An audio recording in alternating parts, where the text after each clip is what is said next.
Afinal, a terceira temporada de What If foi péssima e a série foi um grande erro da Marvel? Ou será que nós fãs estamos ficando cada vez mais chatos? É sobre isso que a gente vai conversar nesse vídeo de hoje. Eu sou o Saulo Ferreira, seja muito bem-vindo ao Conversa de Nerd. Não estou nos estúdios Conversa de Nerd porque eu estou viajando, mas estou aqui trazendo conteúdo para vocês, beleza? E bora então falar sobre What If, galera. Esta série que está dando o que falar, não é verdade?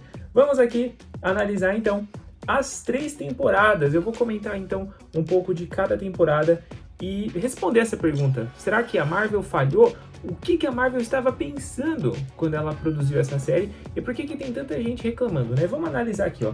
A primeira temporada, que foi lançada lá em 2021, eu acho que a gente pode concordar que foi um grande sucesso, mas a gente precisa lembrar do contexto em que o What If foi lançado.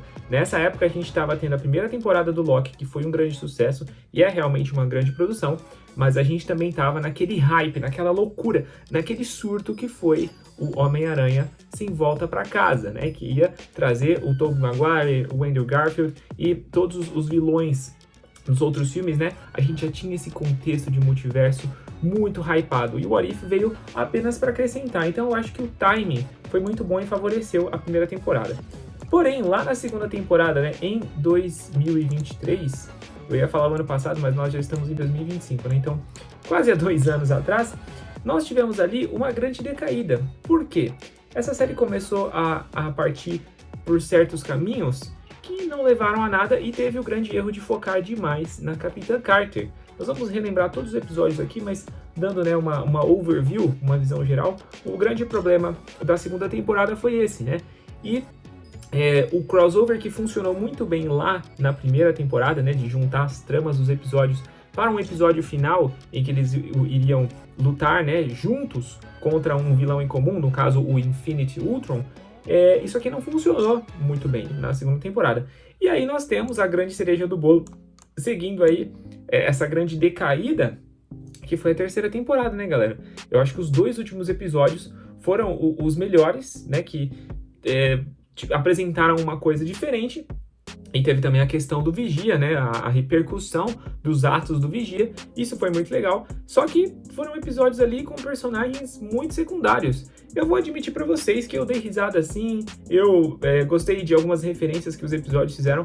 Mas, de maneira geral, eles focaram demais em personagens que o grande público, e não só o grande público, né? Mas nós fãs, nós não estamos interessados em ver. A primeira temporada acertou muito mais. E é importante lembrar algo, pessoal. What If foi planejada para ser uma série sobre ramificações, né? Sobre mundos variados, alternativos do UCM. Eu vi muitas pessoas reclamando, mas porque a Marvel tem 10 mil personagens, mais de 10 mil personagens, por que não vão utilizar e tudo mais? É porque a proposta do What If, da animação, era fazer ramificações do próprio UCM, por isso que tem diversos, né, se não a maioria dos atores voltando para interpretar. E a terceira temporada basicamente apresentou ali novos universos, né, trabalhando com temáticas novas, mas no geral foi com personagens secundários, e eu acho que a grande estratégia da Marvel está sendo utilizar essa série como uma vitrine para os personagens que eles querem explorar em live action. Por exemplo, a Riri Williams, a Coração de Ferro, e também o Capitão América do Sam Wilson. Infelizmente, acaba sendo isso, e também o Guardião Vermelho, né, que vai estar em Thunderbolts. Então, a série acabou tendo... A melhor parte foi o final, que eu achei surpreendente. A batalha do Vigia, né, do Uatu contra os outros, né, contra a Eminência.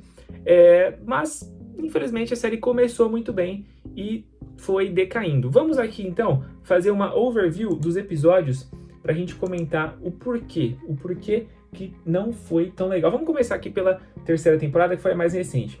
Nós tivemos E se o Hulk lutasse contra os Vingadores Mac, que eu acho que foi um episódio interessante. Eu acho que foi legal ver essa abordagem do Sam Wilson, né, como o Capitão América, mas a gente tem que ignorar, né, o fato de que ele não é um personagem principal.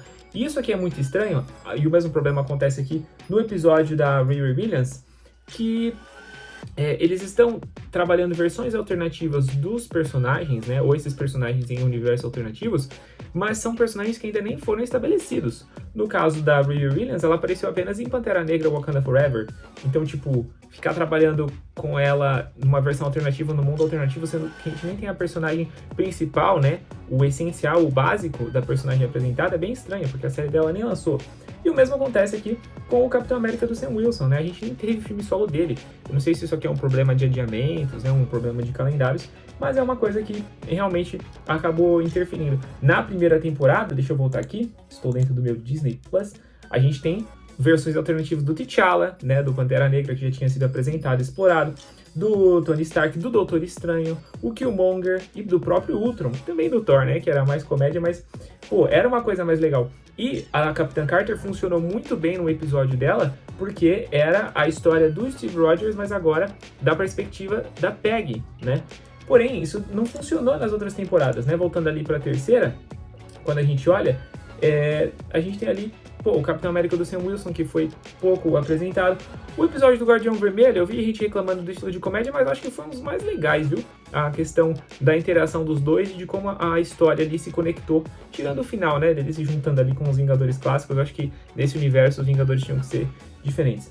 Mas no geral, eles começaram a aproveitar, são histórias legais. Mas esse momento que o UCM chegou, de saturação, a gente não pode mais ter apenas esses conteúdos legaisinho, sabe? A gente quer ver coisa boa, e eles acabaram fazendo coisas legaisinhas, sabe? Que eu falei, eu me diverti, dei risada, mas o problema é o contexto. Lembra que eu falei que o timing da primeira temporada colaborou demais com o ambiente do multiverso que estava sendo montado. Muitas pessoas na época até criaram as teorias, né, de que o What If ia se conectar com o Doutor Estranho, com o próprio Homem-Aranha, né, Doutor Estranho Multiverso Loucura, mas isso não aconteceu. E óbvio que não aconteceu, né, pessoal, porque a animação não vai se conectar com os filmes que atingem o grande público, e não só o nicho nerd, né.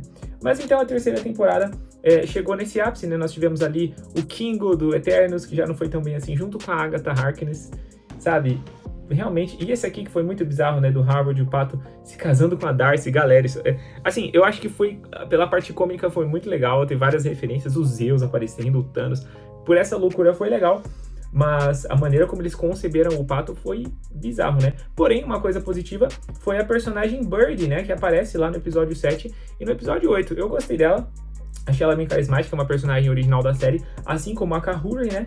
E eu curti, mas vamos combinar, né? Convenhamos que foi bem bizarra essa ideia da Darcy e do Pato, que já vem lá da primeira temporada, né? Esse universo alternativo. Então a gente ficou com essas histórias isoladas, porém sem o carisma, sem aquele charme dos personagens principais. E foi o mesmo erro que a segunda temporada cometeu, embora, como eu digo aqui pra vocês, são histórias que divertem, dá pra você ali curtir, né, ver ali a ideia que eles tiveram pros personagens. Por exemplo, da segunda temporada da Nebulosa, junto com a Tropa Nova, que foi um episódio muito legal. O Peter Quill, né, lutando com os Vingadores dos anos 90. Enfim, e até mesmo aqui, o Homem de Ferro junto com a Gamora.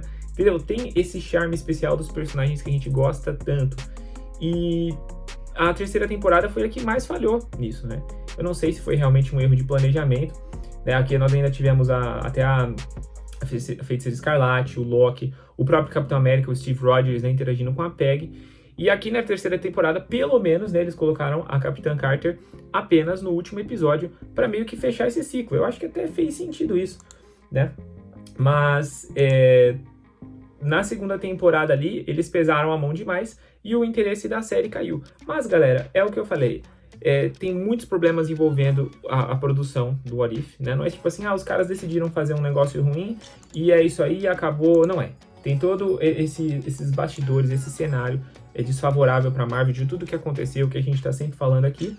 E isso com certeza impactou.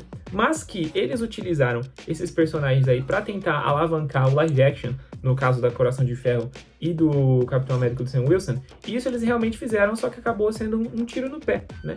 Então o What If acaba fechando, tirando a primeira temporada, que inclusive tem até o Homem-Aranha, né? Tô lembrando aqui nessa imagem, do episódio dos zumbis, muito bom. Acabou sendo apenas uma série legalzinha, meio que um conteúdo extra que não agrega em nada. E nem tudo precisa estar conectado, né? Isso é um problema que o UCM mesmo criou. mas poderia ter sido melhor, poderia ter aproveitado histórias melhores, mesmo que fossem apenas ramificações do próprio UCM e não dos quadrinhos da Marvel, né? A gente teve ali no último episódio a presença da Tempestade, que foi, né, ali acenando para os fãs da série do X-Men. Tem até a trilha de fundo tocando rapidinho para fazer essa homenagem, mas a Tempestade está ali como uma referência, né, aos quadrinhos, quando ela realmente vai para Asgard e tudo mais, se torna a rainha de Asgard, consegue levantar o Mjolnir. Mas foi apenas um aceno. Ela é a única personagem mais diferente que não está totalmente ligada com o UCM, mas como eu falei, é um aceno para a série X-Men 97, que também já está debaixo do guarda-chuva da Disney, né? Inclusive teve essa temporada que foi incrível. Então, o What If não é péssimo, eu não acho que é péssimo, mas eu entendo a exigência que os fãs da Marvel estão fazendo, porque nos últimos tempos a gente teve realmente muitas falhas e agora seria o momento da gente ver coisas mais interessantes. Mas estamos falando apenas de uma série animada, eu quero ver o que o carro-chefe, que é o live action, o que eles vão fazer, e eu espero que eles sigam um bom caminho, porque eu sou um fã da Marvel e eu quero ver coisas boas. Mas essa aqui é a minha opinião, é a minha análise sobre What If, tanto a terceira temporada como a série como um todo, tá bom? Quero saber a sua opinião, escreva aí embaixo pra gente continuar a nossa conversa. Eu sou o Saulo Feira, vou ficando por aqui, um grande abraço e até a próxima Conversa de Nerd.